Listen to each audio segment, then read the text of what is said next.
wondering what the heck that was, but I don't know about you. I love that song, and so I thought I would open up with it this week. So let's get in to week 2 of Summer Initiative 2, where this week I'm going to be going over the testing by some guy's name that I can't even pronounce. It's that guy. We talked about it a little bit last week, and so I hope you've read it, you've kept up with me, because it's time to review the testing. So here you go into week 2, ladies and gentlemen, with the testing. So, what's the testing about? Well, we kind of went over it last week, and if you missed it, then you should be subscribing to my channel so that doesn't happen anymore. So make sure you're clicking whichever corner it is, because I don't remember. So you are with us through every video that we have. Like I said, this book is kind of like the Hunger Games. The world's been destroyed through wars, and there's a government that kind of overlooks their people. Their government is called the Commonwealth government. And what happens is when you graduate from high school at the ripe age of 16 or 17, however old you may be, one of two things can happen. The Commonwealth can either ask you to become part of the testing, or you go and choose whatever it is you're going to be for the rest of your life, whether that is helping grow plants for the ground that's all messed up from the war, or you're working on tractors, you're helping build cars, or they're skimmers as they call them. You choose what it is that you're going to have your specialty in, and you go and work there. The main character's name is Kaya. I believe that's how she names it. Her name is really weird. I wanted to call her Sia. I don't know why. I felt like that just rolled off the tongue better, but it's Kaya is I think how she pronounces it. And Kaya is graduating from high school, and she's been working really hard to go into the testing because she lives in a little small place called Five Lakes Colony, which, once we read a little more, we realize is actually the lakes, the Great Lakes, which was in our time. And she's worked really hard to keep her grades up and to prove that she's worthy of going into the testing. And when graduation comes along and no one from the Commonwealth government shows up to invite her into the testing, she's devastated. So what exactly is the testing? We find out that the testing is what you go into to test yourself and your knowledge to see if you're worthy of going to college. So she's really upset. She goes back, she's bombed, and then come to find out the Commonwealth was just not able to get down in time for graduation, but her and a few of her friends are actually asked to go into the testing. And this is the first time that that's happened in 5 years. She goes and talks to her dad about it because her dad, Kaya's dad, was in the testing. And he gives her some examples and of some things that he remembers in his dreams, because she goes on to find out from her dad after a little one-on-one talking that once you get through with the testing, in my mind, do a little in black thing and you forget everything. So he's really worried because he has really bad dreams about the testing, but he can't really be sure if it's a dream or if it's like remembering, if it's memories. So he's really kind of upset that his daughter's been chosen for the testing, and they kind of have this one-on-one moment where she's a little afraid. So without giving too much away, she goes into the testing with her friend Thomas, who she's always kind of had a little crush on.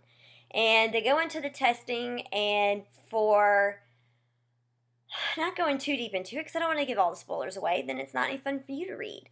But come to find out, it's kind of like the Hunger Games. When you do the test, if you do the test wrong, you give a wrong answer, they kill you. I mean, it's plain and simple. A few of her friends end up dying, and she gets very upset because she's learning that her dad's dreams are actually memories. Going down the story some, at the very end of the test, they drop them off in rural Chicago, is what it would be considered to, and they have to make their way back to the testing. However, they're not given food, tools, anything, and the candidates can kill one another to make more spots for the testing, because even if you pass this test, only so many of them will make it to the very end. Through it, she falls in love with Thomas, and I can't decide if I trust Thomas or not. For some reason, I want to think maybe he's using her. And I think of PETA when I say this because it kind of reminds me of the affection that Katniss showed PETA in the Hunger Games, except for it's reversed. Thomas is showing Kaya this same type of love. He loves her. However, I can't say that too much because at the end, when her brain's washed, she obviously makes it to the end because this is a series. There's more than one. When she crosses into the testing and she goes into college, we have a few pages of the upcoming chapters. And we find out that her and Thomas make it to the testing.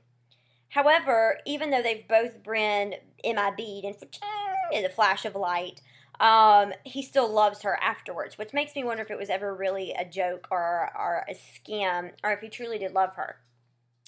Question is this book as good as The Hunger Games? Absolutely not. I'm very wary of any book being as good as The Hunger Games when it comes to this type of writing, which seems to be very popular right now. Is this a good read? Absolutely. Do I recommend it? Sure, why not? Do I say run out and get it? No.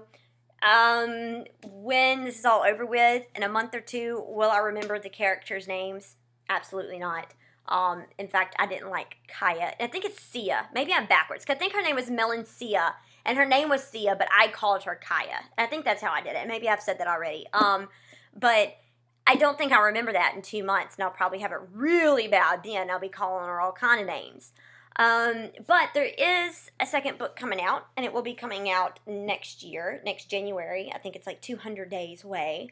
And I will pick it back up, and I will read the second one. However, if you're just laying by the pool and you want a book that's going to keep your attention, if it's going to be a quick, easy, and fun read, go pick it up. It's definitely worth it.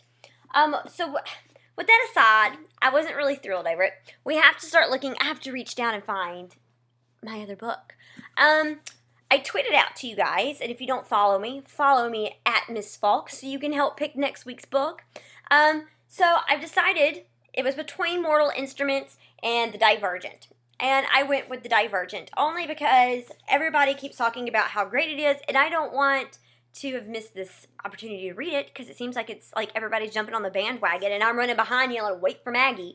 So I went and picked it up. Actually, if you haven't read this book, and chances are you probably already have since I'm a little behind on picking this one up, I've looked on Kindle, I've looked on Nook, I've looked everywhere to kind of look at the different prices, and if you can believe it, the cheapest place was Target.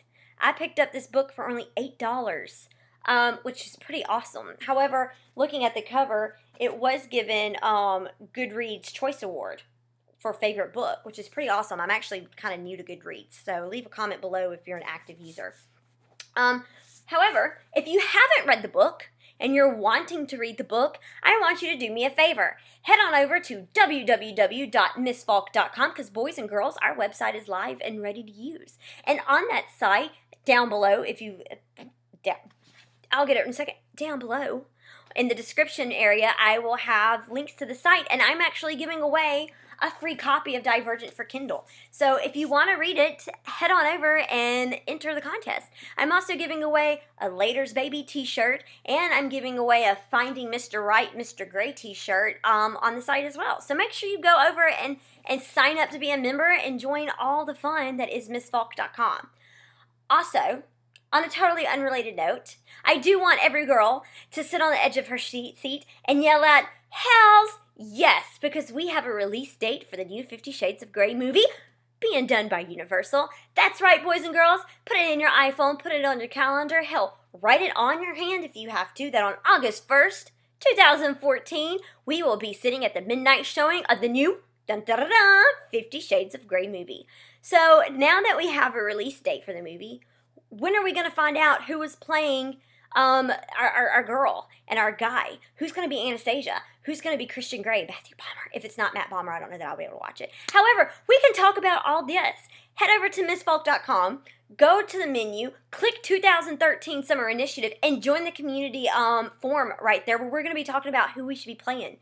And not only who should be playing in the 50 Shades of Grey movie, but boys and girls, Lionsgate have bought the rights to the Bear to You series. So we're going to be having a Bear to You getting across an Eva story / movie coming soon as well. We'll be talking about all this and more at MissFalk.com.